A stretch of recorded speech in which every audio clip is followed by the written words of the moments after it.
Hello students, welcome to initiation of physics. Imagine, invent, inspire. Let's start it.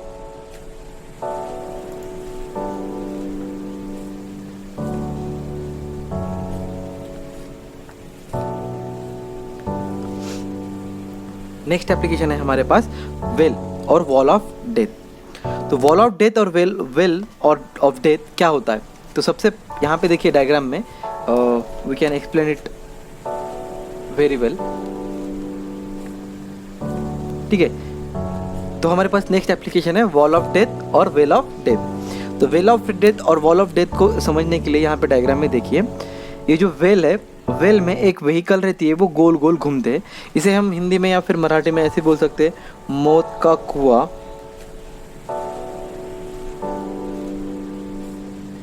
ठीक है, बहुत बार आपने festival में जब फेस्ट रहते तब देखा होगा आपने इसको।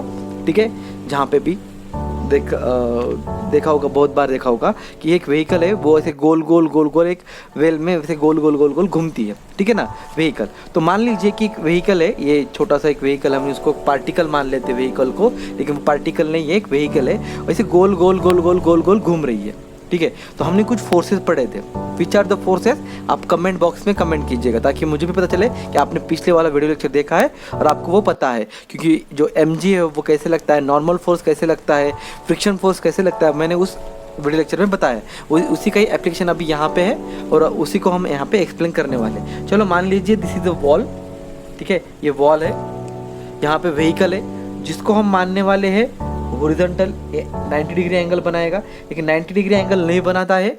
ठीक है, ये जो थोड़ा टेढ़ा रहता है, लेकिन हम मान लेते कि it is a 90 degree angle. ठीक है, तो ये पार्टिकल है। तो पार्टिकल पे जो वेट लगेगा वो कैसे लगेगा आपको पता है, क्योंकि आपने जो अगर लास्ट वीडियो लेक्चर देखा होगा तो आपको पता चल गया होगा। ठीक है, कैसे रहता है इस पे, ये जो रहता है वो डाउनवर्ड डायरेक्शन में रहता है। ठीक है, और नॉर्मल जो रहता है सरफेस, व्हीकल कैसी है, ऐसी व्हीकल है तो इसको नॉर्मल लगेगा। ठीक है ना, व्हीकल को सरफेस को नॉर्मल है तो व्हीकल जो सरफेस है उसको नॉर्मल लगेगा। ये हो गया हमारा नॉर्मल। और फ्रिक्शन फोर्स क्या हो गया, गाड़ी जो व्हीकल है वो नीचे गिरनी चाहती थी, लेकिन उसको जो हम फोर्स लगाएंगे वो अपवर्ड फोर्स लगाएंगे। ठीक है, अपवर्ड फोर्स लगेगा, व्हीकल के अपोजिट डायरेक्शन में लगेगा फोर्स, अपवर्ड फोर्स लगेगा। ठीक है, तो ये जो फोर्स लगेगा यहाँ पे 3 फोर्स हो गया हमारे पास।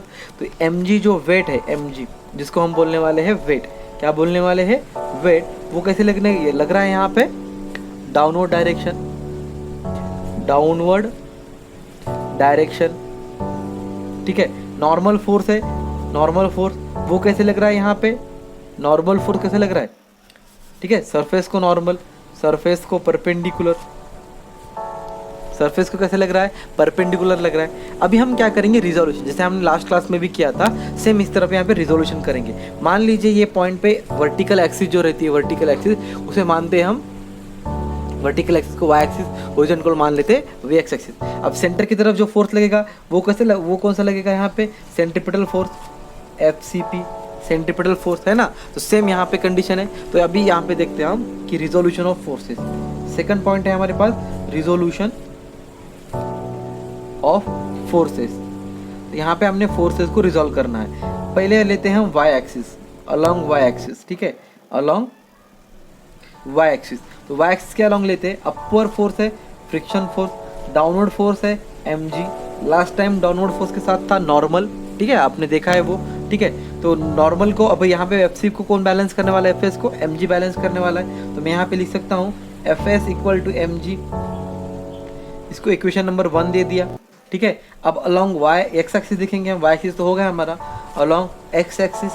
तो अलोंग एक्स एक्सिस क्या है, यहाँ पे दोनों फोर्स इस तरफ है, इस तरफ कोई फोर्स है क्या, यहाँ पे नहीं है, तो हम इसको 0 मानते हैं। तो FCP plus n is equal to 0 मान लिया।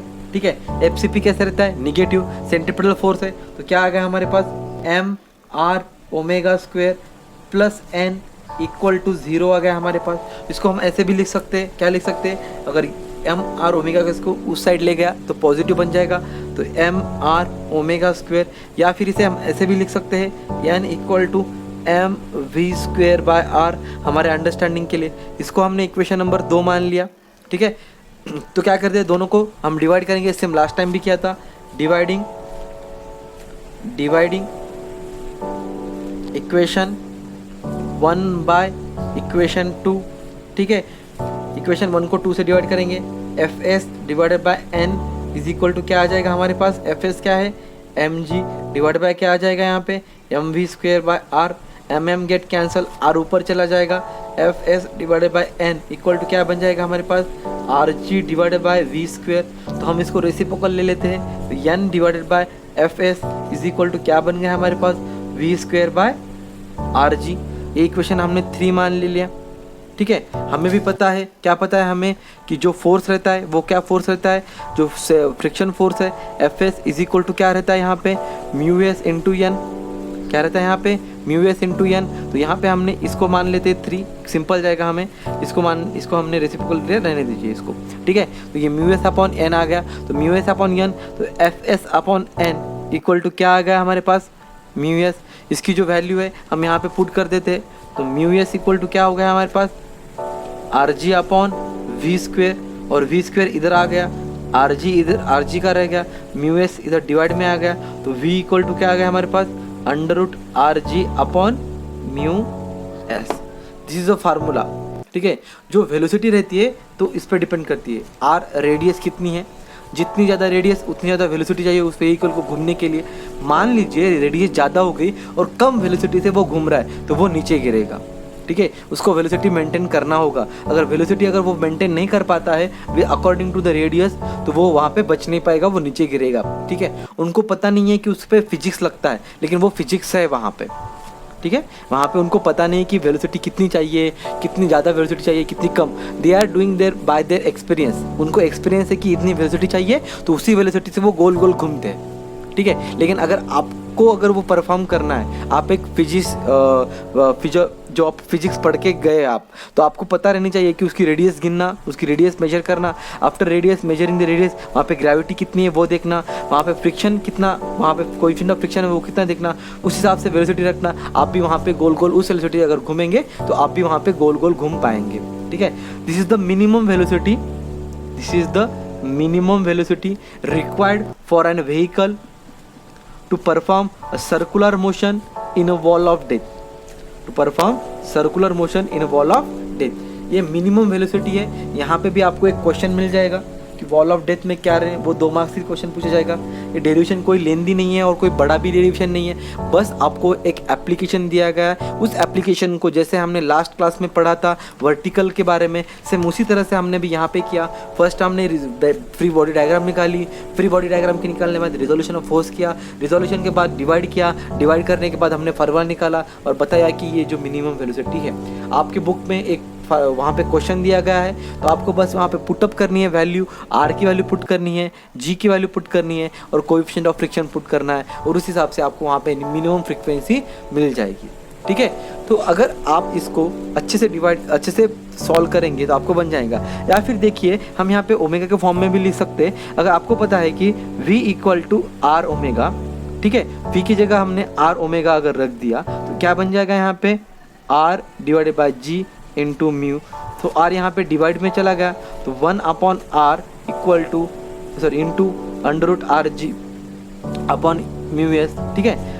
यहाँ पे r अगर अंदर ले गए तो वो स्क्वायर बन जाएगा, तो स्क्वायर बनने के बाद क्या बन जाएगा यहाँ पे R G upon R square into mu S. एक आर कैंसिल हो गया, तो यहाँ पे जो ओमेगा की वैल्यू बन गई, तो क्या बन गई यहाँ पे ओमेगा की वैल्यू, ठीक है, आर नीचे चला गया आर अपॉन म्यू एस। तो आप इस तरह से भी फार्मूला को आगे एक्सपांड करके उसे न्यू फार्मूला के टर्म में भी ला सकते हैं। इट डिपेंड अपॉन यू, ठीक है। आपको यहाँ पे फ्रीक्वेंसी भी चेंज कर सकते हैं, क्योंकि omega equal to 2 pi N, वो आपको समझना चाहिए कि किस तरह से कौन सा फार्मूला कहाँ पे यूज़ होता है। अगर आपको थ्योरी अच्छे से पता है, आपको फार्मूला अच्छे से पता है, तो you can go with the formulas and basic rules, तो आपको वो अच्छे से आ जाएगा। लेकिन क्या करते हैं आप, ज़्यादा से ज़्यादा आपको शॉर्टकट चाहिए, लेकिन फिजिक्स में कोई शॉर्टकट नहीं है। आपको थरोली जाना पड़ेगा और इस हिसाब से आपको समझना भी पड़ेगा कौन सा फार्मूला कहाँ पे। तो मैंने अभी तक जो फार्मूले अभी तक हमने देखा है, आपको वीडियो में जाना है, अलग एक बुक बनानी है छोटी सी आपको, जो आपके साथ रह सकती है। उस बुक में आपको सारे फार्मूले लिखने, ताकि वो बुक आपके साथ रहे और आपको वो फार्मूला याद रहे। Thank you so much for watching this video. Stay tuned with initiation of physics. Stay home.